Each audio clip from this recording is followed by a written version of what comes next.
are you saying that you're better than Dimes? Are you saying here that you are better than Dimes? Come on, man. That's an obvious answer. Wow. Oh, we might have to get. That's an obvious answer. We might have to get Dimes in here.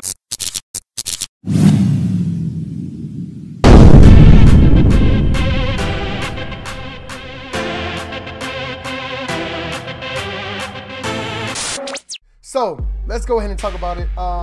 We were catching up with Damaris, one of the top Pro-Am players right now. He is a sharpshooter. He shoots almost 90%, which is ridiculous. I mean, that's a ridiculous number to be shooting. 90%, Damaris, really? 90%? Hey, man, you gotta do what you gotta do. You know what? I think he's breaking the game. Like I said, and that is exactly. I think he's breaking the game. That's exactly what I'm saying. I think you are breaking the game. So here's the question. So here's one of my questions that I want to ask you. What made you play Pro-Am instead of Park? I mean, I know that you see that there's a lot of top people in Park that are popular and famous. You know, from Annoying to Orlando, Chicago to, you know, Nate XC, Po Boy Sin. There's a lot of people popular. Why didn't you go in the Park route? Why did you go to Pro-Am? Well, I didn't even know that Park is as big as it is until this year. I was brought to Pro-Am by a friend because he told me about the tournament of the 250K, and he knew I was good at 2K, so he told me to come join his team, and that's how I got started with Pro-Am. Okay, that sounds so simple. Like, I thought it was more like a Cinderella story. Like, like I was playing 16 and I lost, and then like I got mad and I came back 17. Right. That sounds so simple. It does. It's very simple. No, not at all. It's very simple. Okay, well, I mean, I guess so. But I also have a question. Are you as cocky as people say you are? I would definitely say so. I live up to my reputation. If I feel like I'm the best in the world, I feel like I can't be beat, and I don't turn down any challenge. If I lose, I'm coming right back, time and time again, constantly. So can you agree to say that you can talk it and back it up at the same time? Oh, most definitely. So okay, so do you feel like you're like a lot of fans say that you have a high ego? You know, you don't respond to some people in the messages, and some people call you Hollywood. Do you consider yourself Hollywood, or do you consider yourself egotistic, or, you know, like somebody that's above other people, or is it just how you are? Like, not to hurt anybody's feelings, but it's just how you are when it comes to being that good. Yeah, I mean, not to hurt nobody's feelings, but I keep a small circle. I don't really talk to a lot of people, but I mean, if somebody asks me for help, I'm not too Hollywood to help somebody. I'm just not responding to ignorance in my messages. I get 100 messages a day, and I don't got time for the ignorance in my messages. Okay. That sounds straight to the point. Honestly, sounds like he's a no nonsense man to me. I can respect that. I can definitely respect that. So let's talk about this. You were in the Road to the Finals in 2K16 last year. You were on 2K TV, as was shown on the screen right now. You ended up losing it in the semifinals. When you came into 2K17, were you planning on that chip on your shoulder because you came so close to winning in 2K16? Yeah, most definitely. My main focus was to keep the good guys around me that know what they're doing. Because last year, I don't know, my team kind of dropped the ball, including myself. But I wanted a good group of guys around me for this year. That was my main focus coming into 2K17. Not to make that same mistake I made last year. Wow, that was deep. That was deep. I actually understand.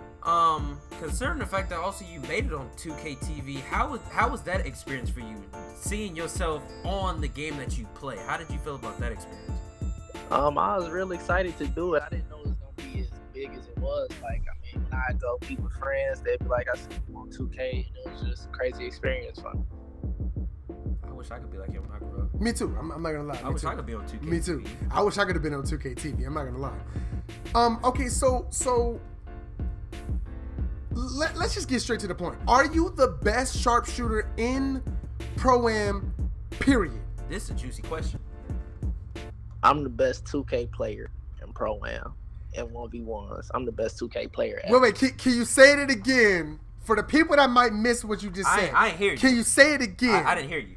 Or can you say that again one more time? I'm the best 2K player ever. Not just Pro-Am. I play 1v1s. I play Park. I do it all. So if that's the case, wait. So what you're saying is, are you saying that you're better than Dimes? Are you saying here that you are better than Dimes? Come on, man. That's an obvious answer. Wow. Oh, we might have to get. That's an obvious answer. We might have to get Dimes in here. We might have to get a three-way. We might have to get Dimes in here. But okay. So since you consider yourself the best, Hank the Tank had a top 10 players list, and it did not include Pro-Am players. It was in the top 10 best YouTubers in 2K. Are you upset that Pro-Am players did not make the list? And more, are you upset that you did not make that list?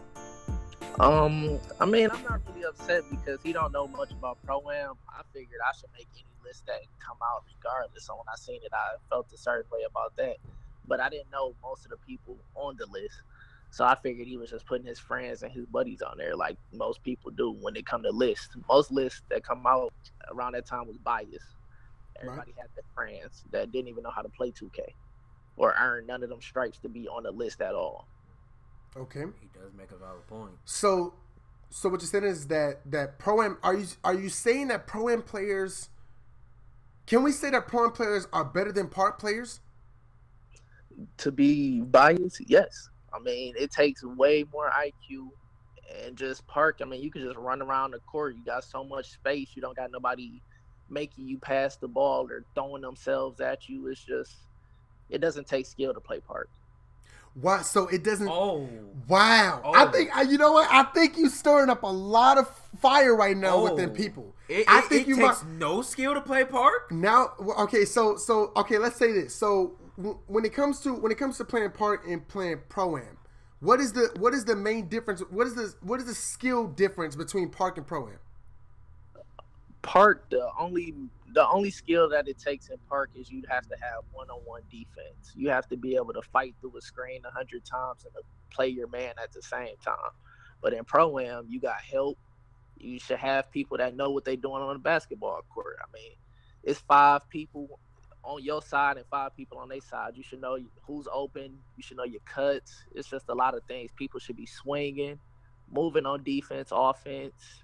You have to be more in tune with each other in Pro-Am than Park. That actually sounds like real regulated basketball. You know what? I can agree with him because 100% I do agree with that. I feel like Pro-Am is the proper way that 2K is supposed to be played, and you know, Pro-Am it's the more simulation style of basketball, the one that everybody's always looking. That's why everybody asks for Jordan Rextoner back, because the 5-on-5 feel. It's a different style of basketball. 3-on-3 is great, and 2-on-2 is probably the most cheesiest out of all of them. Mm-hmm. But let's just be honest. When it comes to basketball, a lot of guys would love to play 5-on-5 over playing 3-on-3 and 2-on-2. Well, you also have to take in consideration it's team ball-minded individuals. You can't be selfish playing 5-on-5 because 1 versus 5 you're not going to win. Right. You need a team to win, and you need communication, and you need IQ, and you need that type of confidence and chemistry with your team to win. Because even when you try to play individual ball with 4 other players, you still don't win. Right. And then I 100% agree with that. Okay, so Dot, let me ask you a more personal question. More personal question to ask you is, do you do anything else besides just playing 2K? Like, are you one of those no-life dudes that sit there all day and play 2K with pickle juice hands? Or do you do other things besides playing 2K? Nah, I'm definitely not a no-life. I mean, I do spend a lot of time on 2K because that's what I want my career to be. But outside of 2K, I just spend time with my family, my mom, my daughter, my girlfriend, and just friends. That's mostly all my time outside of 2K and I work. Right. Wow. Right. Okay. So I know we know that you have a girlfriend. Do you have any kids or anything like that? Yes, I have a 10-month-old daughter. Okay. All right. Okay. See, you know what? And see, this is the thing that people don't notice about you. When they see a player like you playing Pro-Am and being so great at Pro-Am and being one of the top scouts for E-League, the first thing that they think is that you're a no-life. You don't have kids. You live with your mom. Mm-hmm. Your body. You do look like Ricky Smiley a little bit, though. You know. but first off, everybody always sees a loser who doesn't do anything else but play 2K and doesn't realize that you also have a family and you have other things that you're doing as well. Yeah, what most people fail to realize is most of these top 2K players, they come from normal living situations and have lives outside of 2K. Just because you're good at a video game don't mean you're a no life. Especially something as good as basketball. I mean, just because you know the game of basketball don't mean that you don't do things other than playing video games with your life. Right. That's the biggest problem that people have now in this community. Is the Everybody gets judgment. called a no life when it's like, there's a lot of people that have day jobs outside of 2K, Right. have responsibilities, Right. and it's like it just doesn't make sense, because just because you're good at something doesn't mean you know life it. You just happen to be good at it because it comes natural, or you've put the time in to be good at that game. Right. And I feel like there needs to be a high, well, there are some, let's be honest, there are some people who do know life 2K and don't do anything else but play 2K. Let's say that. So there are some people who do know life 2K, but I will say that these are the type of interviews that's important because you get to see a different side of the top players within the 2K community. Let's go and ask this question. I don't know why, but why are you on Xbox and not PS4? So it's so much more talent on PS4 than Xbox. Why did you choose Xbox to be your platform? First, let me stop you there. It's not much more talent on PS4 than Xbox. Oh, he stopped. He said, "Let me stop you there. Let me stop you there." Okay, go ahead. Go ahead and teach me something. You seen who won Road to the All-Stars. We got Dimes, the most biggest player in 2K right now. We got who started from Xbox. It was 2 Xbox teams and Road to the All-Stars. Okay. So it's definitely more talent on Xbox. But to answer your question, without doing all the extra, I don't know. I just started off on Xbox 360 and it just carried over that way. That's pretty much how that, of course. Okay. I mean, he also did say he the best, so even if he was to switch over to PS4, he'd still do what he does on Xbox. Okay, you know what? Let me say this. I think personally, I think that the PS4 has better park players. I would say that. I think PS4 has much better park players. But when it comes to Pro-Am, maybe Xbox wins just a little bit when it comes to Pro-Am. It's not a maybe, man. I think I'm not gonna listen. I'm not gonna disrespect my PS4 comrades. We got some top PS4 players over here, so you know what I'm saying. Like I think that the PS4 is still winning when it comes to like, because if you look at PS4, all the top streamers that play PS4 like Parkwise, they're all PS4 players. All the top reps that get the most respect, that have the most clout, they're all PS4 players. I haven't. It's only a couple that's on Xbox. Just because you have a fan base don't mean you better than anybody. I mean, look at Anointing. He has a way bigger fan base than most Pro-Am players, but he's not better than none of them. Wow. That is, you know what? Hey, you had to know what? Okay, I had to stop. Listen. Okay. You calling out people now? Damaris is, listen. I'm sorry. Die is trying to make people die right now. I can respect it. You know what? You know what's crazy? I can respect it because I know that you can back it up. And the reason why you can back it up is because you already told us before that you are serious about playing 2K. So when you're not playing 2K and you're not making money from doing the road to the finals and you're not doing Pro-Am tournaments, how else are you making money in 2K? Well, I play 1v1s. Me and my team Swish comrades, we travel and we play 1v1s. We play 1v1s against each other all day, every day. When we're not playing Pro-Am, 9 times out of 10, if you're in my stream, you see us playing 1v1s. So that's what we do. We play 1v1s. We play team up. Any game mode, you can guess it. We in it. Okay. That sounds fair to me. I mean, look, if you guys are, I mean, you must play. How many hours do you think you play 2K a day? Well, lately my hours have shortened down after I didn't qualify for Road to the All-Stars. But before Road to the All-Stars, man, I was. I can't even give you an hour. If I was, I'd say at least 8 at the least. That's a lot of hours. That's a job. That's job hours. That's probably why he's so much better than a lot of people that play Pro-Am, because he plays so many hours, spending so much time playing it. I mean, considering the fact that you're a sharpshooter, being a sharpshooter, that's a big role in a pro-am team. Right. Because you need to be able to shoot lights out at any time, and you need to be reliable, and you need to be a good scorer when the time is needed. You need to be a threat. That's true. And speaking on the fact of him being a sharpshooter, Dye, what is your jump shot? My jump shot is base 9 mixed with Kyrie and Vince Carter. That build just don't sound right to me. Like, it doesn't sound right. You know why it doesn't sound right? Because like we said, like there's a difference between park and pro-am. So there's a difference between park and pro. Like park shots is always like high school 1, high school 2, release 51, Rudy Gay, Carmelo Anthony. There are certain shots that are used in park that don't work in pro-am, and there's certain shots that work in pro-am that don't work in park. And he found and Diaz obviously found the shot that really works in pro-am. He's shooting almost 90% every game, and that's ridiculous. To shoot 90% in a basketball game. Honestly. Right, that's just ridiculous. So Don, let me ask you this question. Are you still with Team Swish? Currently, no, I'm not with Team Swish. Okay, so are you looking for a new team? No, I'm not looking for a new team. So right now for 2K, like with 2K18, and we were discussing this off air. We were talking a lot about chemistry and playing basketball. I mean, playing 2K with friends. Are you afraid that if you get drafted to an elite team, that your team might lose or suffer a little bit because you won't have chemistry like you have with Team Swish? No, I'm not afraid of that.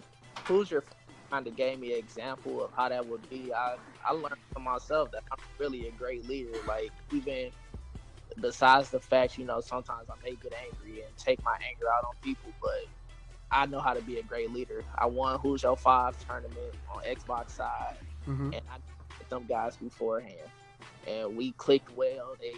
I had a good group of guys that was willing to learn, and that's all I need. As long as you're coachable, I'm willing to learn from you also. So those guys helped me. I helped them. I know for a fact that I can win anywhere I go. Now, considering the fact that you did mention being coachable and being a leader, if you were to get picked up by an elite team, would you want to be the leader of that team and pretty much face the rap if anything bad happens, or would you rather be a supporting cast member? I would rather be a leader because, that's how I have to be in charge. And if I'm not in charge, I'm always going to give my input. I don't have a problem being a role player, but I'm still going to hear my mouth regardless if something's not going right. And if I have to step up and be that leader, I will be that leader.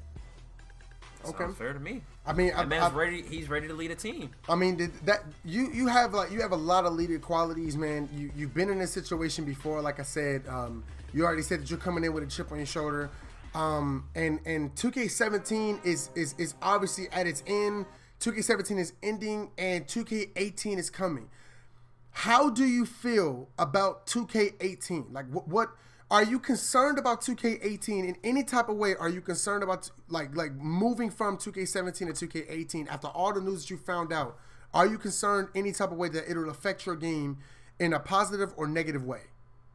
I'm excited for 2K18, regardless of the fact every year, any 2K since 2K13, if it's competition-wise, I'm a factor. I started from game battles and been a factor every 2K. I'm going to be a factor regardless of the fact if you want to see me or if you don't want to see me. I'm going to be a factor in any competition of 2K. Okay. So I'm worried about the skill gap of 2K18. Hopefully the skill gap is even larger than this year because it needs to be bigger like 2K16 where a lot of the guys that wasn't known today wasn't known last year. And that's true. I do feel like the skill gap is starting to close in where it's starting to mash between if you're good, you're good. If you're bad, you're still good. And I think that 2K might be trying to make the game a little too easy for people to just pick up and play. I think maybe they need to add a little bit more struggle to the game, like a little bit more of a learning curve to the game, so it'll increase on players like you who sit there and study and play for so many hours and trying to learn it and understand it. It needs to be where if you aren't spending that much time, you should see the difference between a person that plays 2 hours a day and a person that plays 8 hours a day. Yeah, agreed. So are you afraid that in NBA 2K18 that I want to say this, and I don't want to sound like to try to scare you or anything, or to sound like whoa, he's thinking really negative. We're signed into an E-League team. We all know that there's a lot of people out here playing 2K. There's more people that play 2K than that actually try out for the NBA Combine. Are you afraid that players will become expendable in 2K18 when they make E-League teams? I don't know how to answer that question, to be honest. So, is this the first question that I can't answer? I stumped. I think you got me on that question. Okay, so let me narrow it down. Try to put it in simpler terms. Yeah, let me make it simpler. So, are you afraid that you might get close to some players on a team, and the owner might feel different, or the owner might want to make changes, and it might affect your offense or your defense or the way that you've been running your team while you're on that esports team? Are you afraid that scouts, the owners of the teams might make changes just like in the real NBA to your team and hurt your chemistry or your team morale or the way that you guys click on either offense or defense?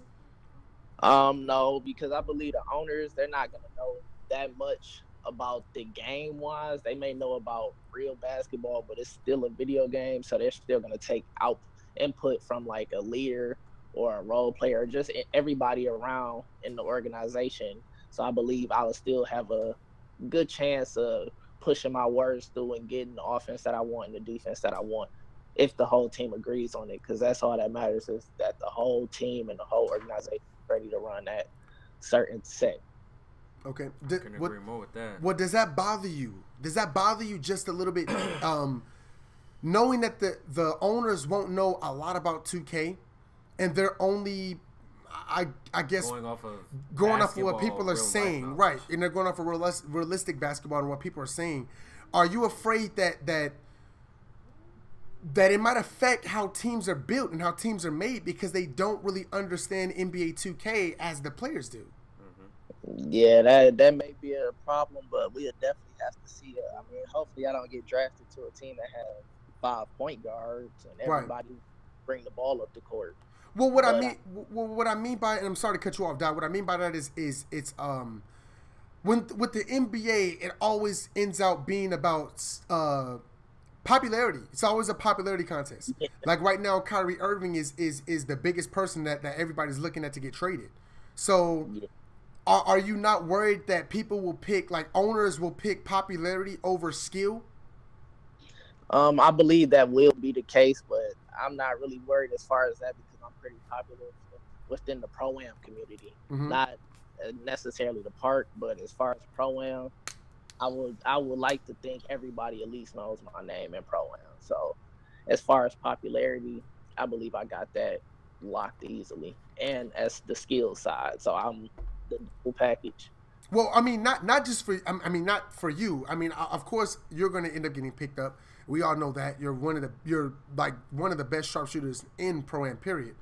The question is that are you worried about your team aspect? Like, because the owners won't know much about 2K and esports is so new, the I don't know, I guess the spread of power within a team, where would the power, like, where do you feel the power should lie in? Should the power lie in the players, or should the power lie in either the owner or the GM of the NBA team? Because nobody knows 2K better than the players themselves, but also not every player is built to be a GM or built to be an owner, and we've actually seen that within the real NBA. Yeah, see, if you leave the power in the players' hands, they're just gonna pick their friends, and if you leave it in the owner hands, they might not necessarily know who to pick. But some of the scouts kind of have their ears to the Pro-Am community, right? Mm-hmm. So that's one good aspect about it. I got faith in the scouts that I have been seeing. Right. I believe they know they already have a list of guys together. They're just not going to release it yet, of course. But I'm pretty sure they have a good 10 people list, 10-man roster, 15-man roster list of people that they're planning on drafting. Okay. Now, speaking on the topic of drafting, do you feel that you should be a top prospect in the E League and you should get picked? I mean, I would believe it's pretty obvious that I'm gonna get picked at least top 5. Wow, top 5? And that's just me being nice. I would say top 3, but top 5 just in case I slip through the cracks of two picks. Okay. Wow, I love that confidence. I mean, if you could back it up, you have every right to be confident. Okay. Now, also with considering the fact of E League, you also mentioned earlier in the interview that you do have a 10-month-old daughter and you have a girl. So and your mama's there. So consider the fact that you have family. If you were to get drafted to an E League team, do you feel that would affect you with your family, considering communication and them seeing you? How would you be able to handle that? It would depend on how they have the E League set up. I mean, of course, I wouldn't be able to live in a housing with my roommates, but if I would have to, I would make it happen, of course. But if it was a way where I could live in just the city or state and have my own housing, then that would be, of course, the route that I would go and just bring my family with me. Okay, that's smart. That's smart. No, I actually love that idea. Like, I'm not gonna lie to you. I just feel like when it comes to being in these E League and esports, even real NBA players, they need that chemistry between each other. So being around somebody, knowing them personally, besides on the internet, can really affect how you play on the court. I just feel like with esports and E League, there's teams in different states. So do you feel like players should, when they get drafted, should they have to all move to that state? Yeah, I definitely believe that would be the case. Not only just for chemistry-wise, getting to know your teammates, but on the business aspect, I would think you would have to stay there. I mean, just in case you have to go to the office on a random day, you don't want to have to catch a 3-hour flight at 6 in the morning and have to be there at 10. Okay. So it just makes sense. Okay. Are you? I want to ask a more personal question with this. Are you happy with the money that they're talking about E League players making? I've been hearing different varies of money situations, and I'll try not to really listen to it too much because it's not facts, it's just speculation.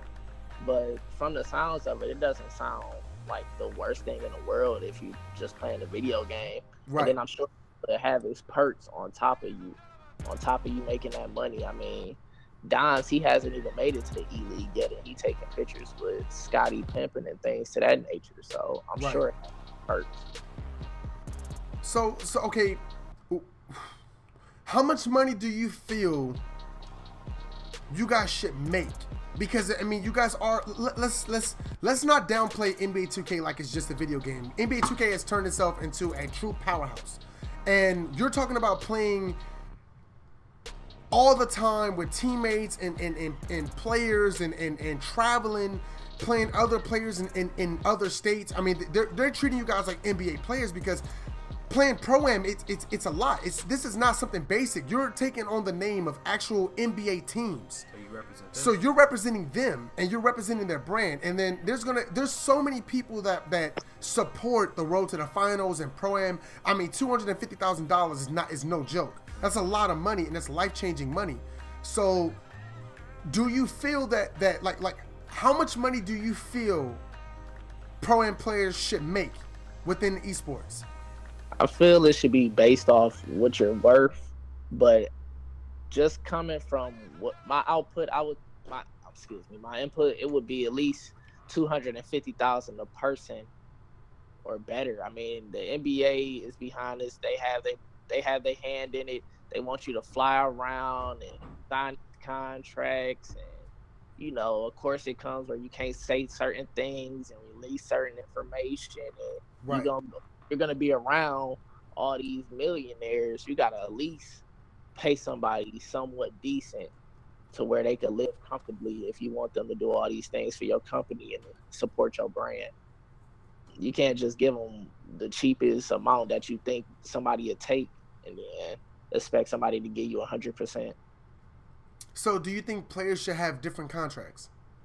Oh, most definitely. It should be based off negotiation. I mean, what you bring to the table. For instance, if Anoya was to get drafted, he bring a lot to the table. He has a big fan base that may not even care about the E League, but seeing that Anoya is in the E League, I'm sure he should definitely get a lot more than if it was somebody like me, where my fan base is not that big, but you know, I have the skill level, so I definitely, it's all based on negotiation in my eyes.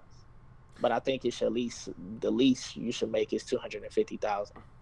So that becomes, and I said this earlier, that becomes more of a popularity contest instead of about skill. Because as we said before, and you stated, you are the best. You said that you are the best sharpshooter in Pro-Am in 2K, period. If you're the best, then if there's somebody more popular than you, like Orlando or Chicago, and let's say he gets drafted because of his popularity, because a Pro-Am E-League team wants to bring more people in. If it's all popularity and he makes more money than you, but you're better, you play better, will you be satisfied being on his team knowing that he makes more than you do, even though you're the one putting in the most of the work on the court?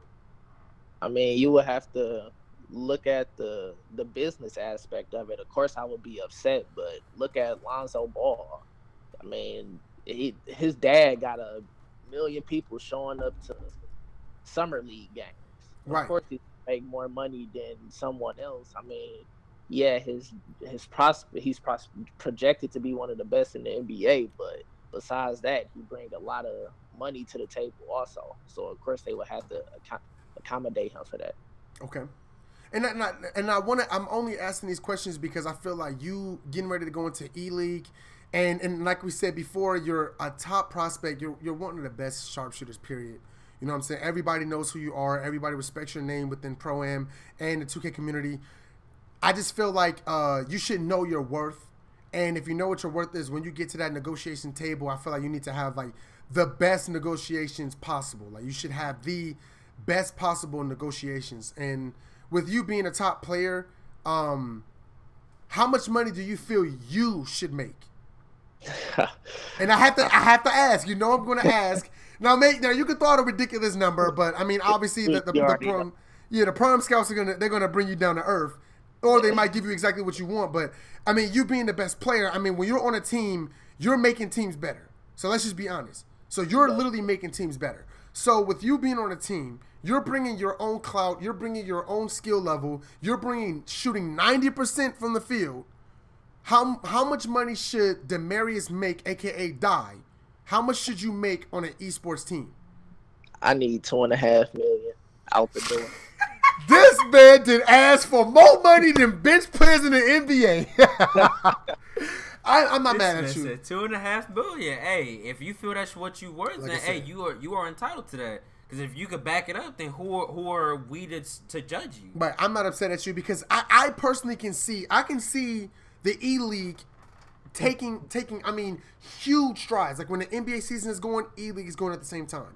And then not only is there E-League, but then I mean after NBA, like when the NBA season's over, E-League is continuing. And I can see E-League games being on ESPN, being on FSN, being on Fox Sports, TNT. I can see E-League traveling that far because at the end of the day, it's still basketball, and watching basketball is entertaining, even from a video games aspect. I've even seen on ESPN2 Street Fighter be on ESPN2.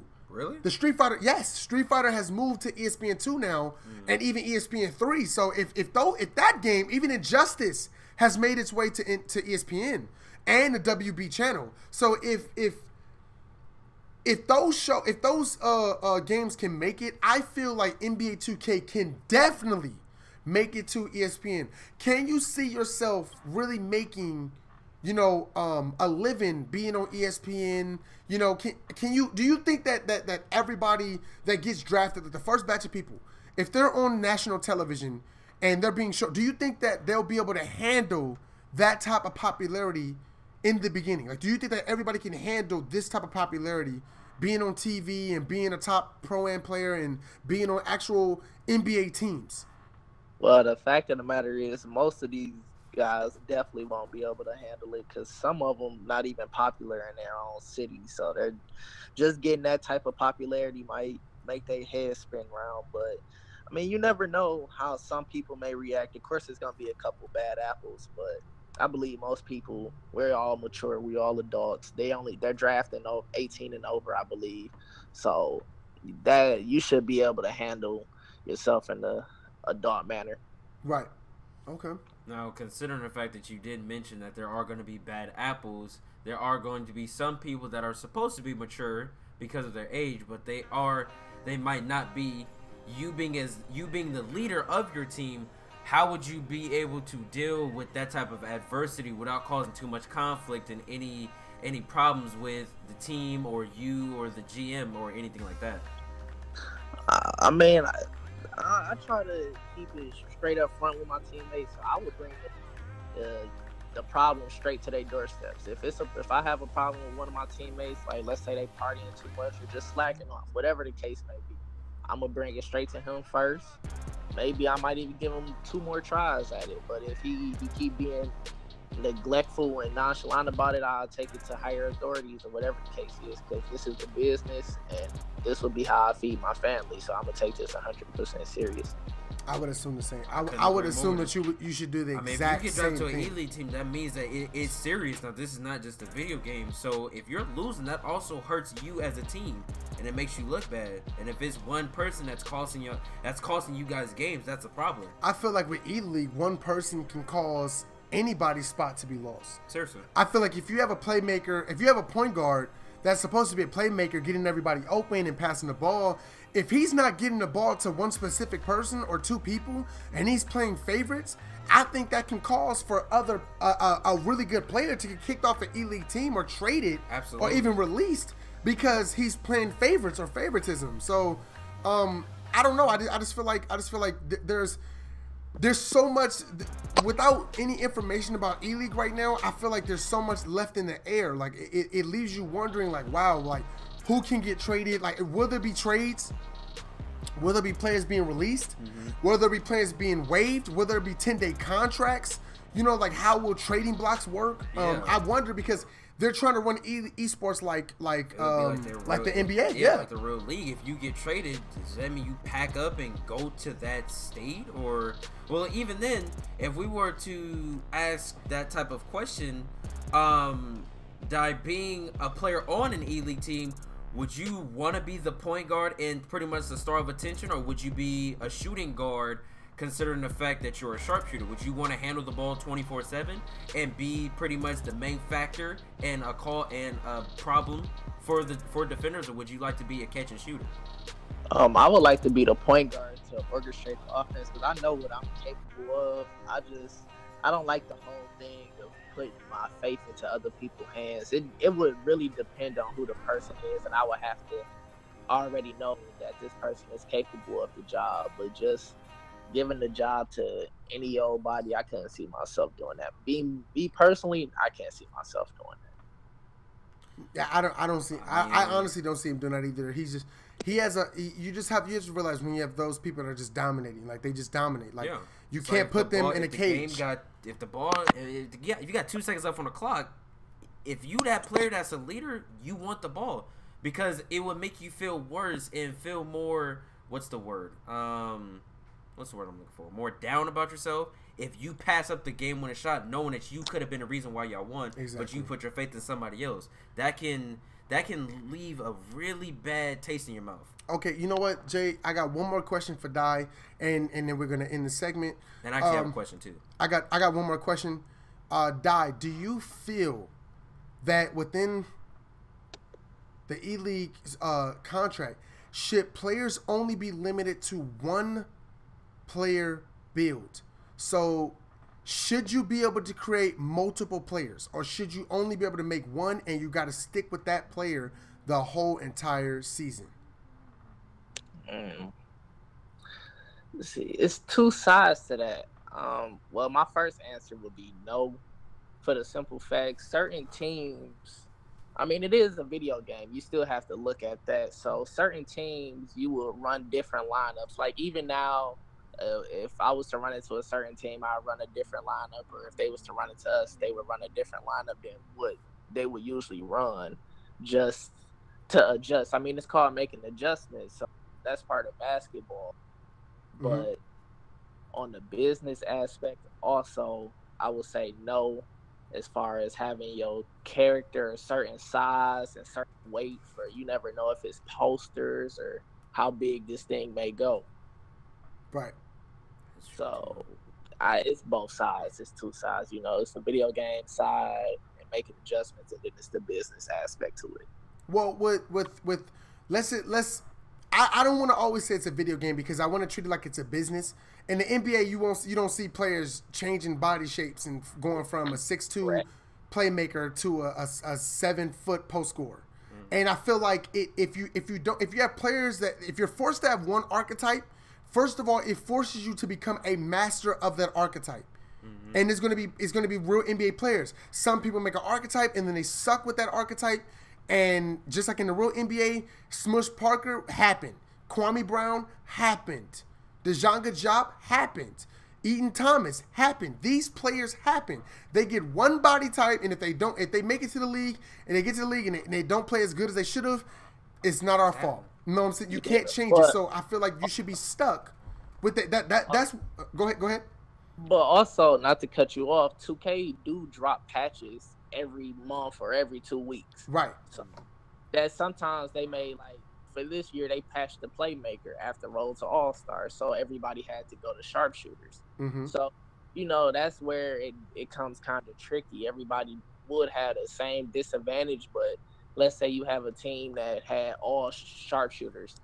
That put them at an advantage later on into the year once those patches start coming out.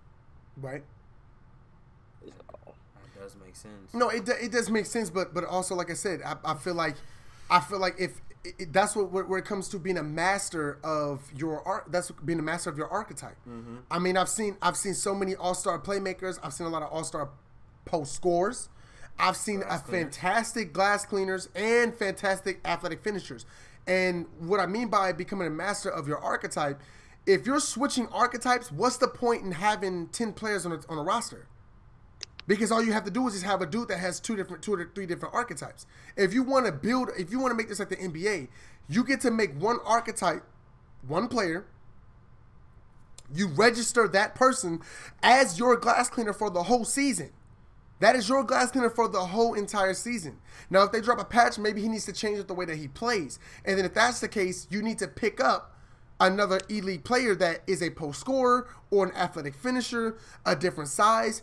That would be you being good scouts and being good teammates, looking out for good talent that has different abilities. Like, if a person's able to create 3 or 4 different archetypes, I feel that kills the whole point in E-League. The whole point in E-League is to have a team full of 10 players that have different archetypes. Each one is different. So you're a sharpshooter. You should at least have one shot creator or 1 or 2 playmakers, because that would be your bench player. So say one guy can't show up and he can't make it to the game. Something happened. You need another person with the same archetype that can take his position. Yeah, what you putting it like that is a pretty good point. But, you know, it's kind of tricky with things like that. It's a bunch of ifs as far as that. That's the only problem with this. Right. Okay. Also, you have to take in consideration you're getting recruited for what you do best or what scouts think you do best. So if you're a sharpshooter, you can't have a playmaker or a lockdown defender because you got recruited because you were a sharpshooter. Exactly. They didn't recruit you because you were a lockdown. So it also does make sense to stick with one build throughout the whole season because that's what you were recruited for. Exactly. And I feel like it's better. I feel like it's better that way. It puts more pressure on teams that was like, oh, I could just make any archetype. It puts a lot of pressure to say, hey, we need to put our glass cleaner through every situation on defense and every situation on offense so that he knows how to get through it and how to get better as a glass cleaner. If you give him different positions, all he's going to do is half-ass being a glass cleaner, be like, hey, we go against this team, I'll switch and be a post scorer. Mm-hmm. instead of learning how do I use my glass cleaner against a rim protector or against you see what I'm trying to say? Yeah, I do. I just feel like it'll make each player better as individuals instead of trying to give them different archetypes. You're stuck with one, master that archetype and understand it, because even in the real NBA, you can't switch archetypes. You are who you are. Either you're 6 feet playmaker or you're a 6'4" sharpshooter, but you're not going to be able to switch your body type or switch how you play. There are some guys that can shoot. There's some guys that just can't shoot. Shaq could never hit free throws. So, you know, Vlade Divac could hit free throws. It's like you can't change who you are. That's why you have to have bench players to sub in. And here's go ahead, Jay. I know you have one more question. Go ahead. My question was just, Di, how do you feel in the direction that 2K18 is going, focusing mainly on E-League? How do you feel that this is going to play out? Do you feel that it will be great for the 2K franchise and to come together with the NBA, or do you feel that this might go left sooner or later?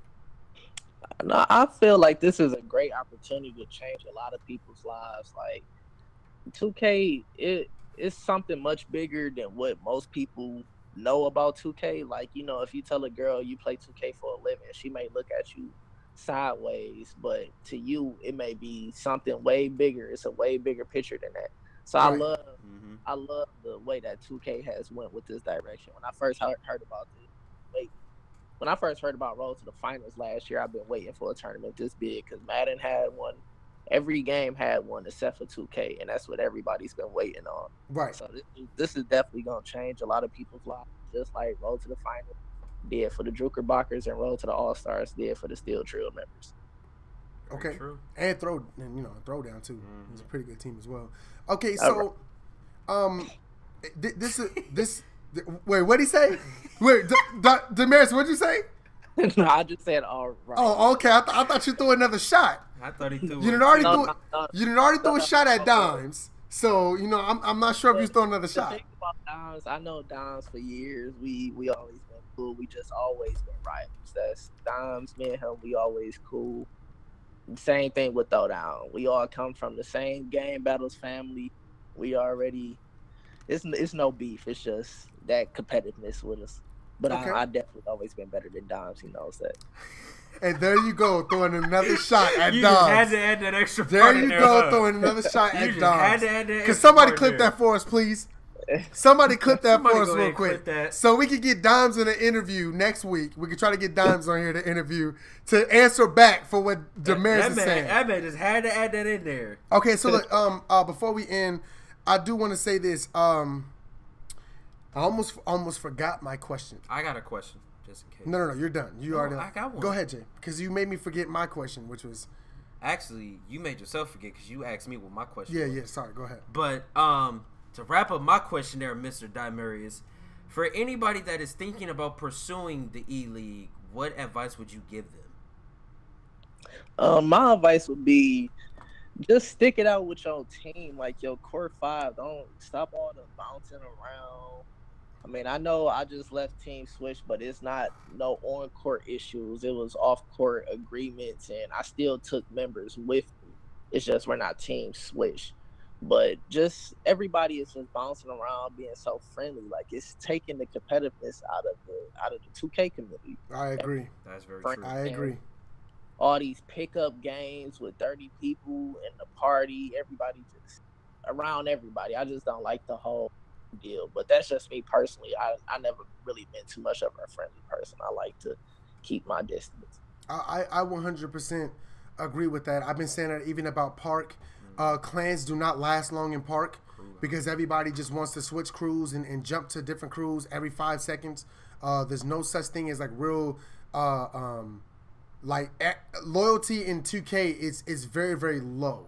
Loyalty to teams is very, very low because everybody's always looking for the next best team to join. And then everybody leaves that team and then they become nothing. And then now it's like, who's the next best team to join? You know? So, and joining teams is all about names now. If you have a big name person on that team, everybody wants to join. So, I think that's really hurting 2K. Like that's hurting 2K as a whole. Like that's not just Pro-Am. That's actually hurting 2K as a whole. Even Park mode is hurting 2K. This is my last question.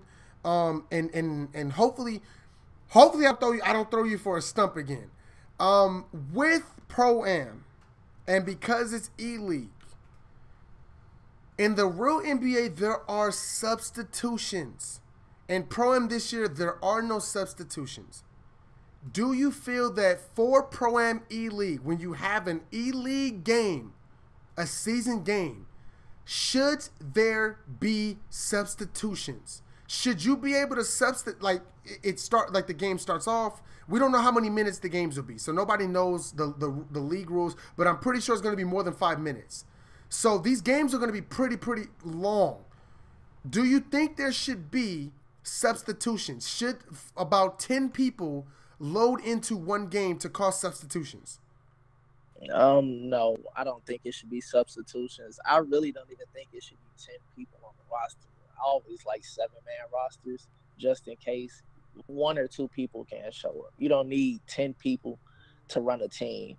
With the substitutions, it's going to cause a lot of trouble as far as playing time.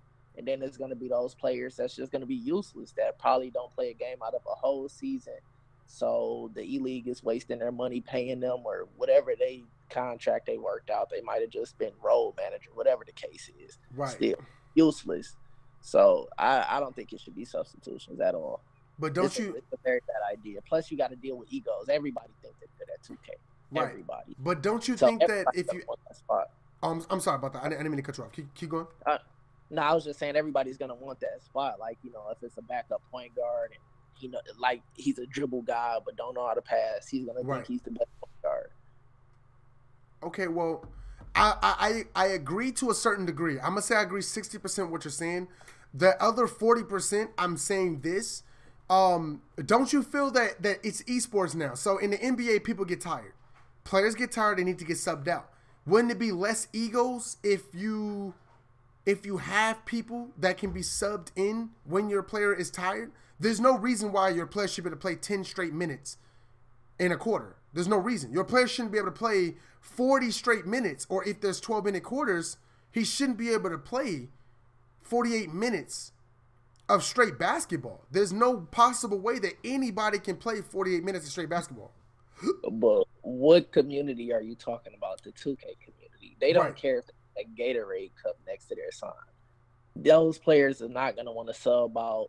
Some people not going to just say, hey, step in for me. Especially, what if it come down to the fourth quarter, 2 minutes left, everybody is fully energized because you called all your time. Everybody's going to want to be on court at that time to make that big play, make that name for themselves. And then you have to think some people may be getting replaced next year. They want to get their spot back. Whatever the case is, if they feel like they didn't get enough, people going to be racing for awards.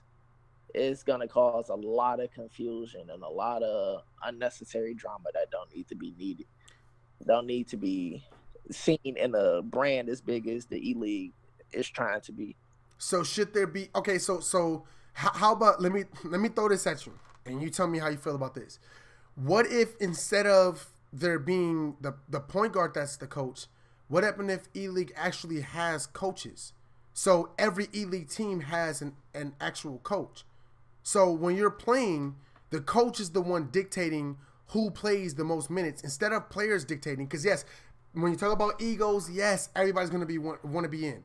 But if you have a coach, that gets rid of all of that because now the coach, just like in the NBA, dictates who's going to be in the game for the final shot, the minutes, and all that other stuff. I feel like it's unrealistic for me, it's unrealistic to have only 5 people show up to the game and you're playing 12-minute quarters and you're not getting tired. Because you're going to have to get rid of the whole getting tired factor if you're not going to have substitutions. And then if you're going to have substitutions, you need to have coaches. So there should be there should be East E-League coaches calling substitutions, taking players out, putting players in to say, okay, listen, this player's getting tired. Let's put this player in. We need to save him up for the third quarter. Because if you do that, it also creates the factor of it takes some of the pressure off of a playmaker's shoulders. It takes the pressure off the playmaker. So a playmaker can focus on being a good player by having a coach that knows when to sub him out, sub him in. Because you already got to focus a lot on the court. To also have to focus on who's tired and who's not tired. I can't pass him the ball because now he has a full Gatorade symbol by his feet. So nobody subbed him out yet, or you can't sub him out, and he's tired as hell. I mean, it doesn't make any sense to play 12 straight minutes in a quarter, and now you got half a stamina meter left. And then you go to the second quarter, and all of a sudden your stamina meter is back full. Even then, also, you have to consider the fact of foul trouble. Right, if you and get 3 fouls too. in the first quarter, what are you going to do if you don't have a substitution? That too. How would you feel about having esports coaches that sub people in and out? I like the idea. I like the idea a lot because it definitely gives you that real feel. Mm-hmm. Ever play organized basketball when you were young? Coaches play favorites. So of course. Gatorade cups or not, it doesn't matter. Some people might not even touch the court just for the fact of if a coach don't like you, and that's going to hurt your money. That's affecting your money because if you're not on court, you don't get to showcase your talent and there's no use for you. So it's still as far as the drama aspect, but I definitely want to see how this pan out because both it's so much with it. Like it has its pros and its cons for both sides of every question you ask me about these. Right. So it's definitely going to be a tricky situation. Well, I'm definitely looking forward to you playing in esports. You definitely got my attention. I'm going to be watching you like really, really closely. I've already, watched you before broadcasting on 2K tournaments. Huge shout out to 2K tournaments and their movement. Watching you play, it's really excited to watch you play because you have a natural smartness and natural intelligence.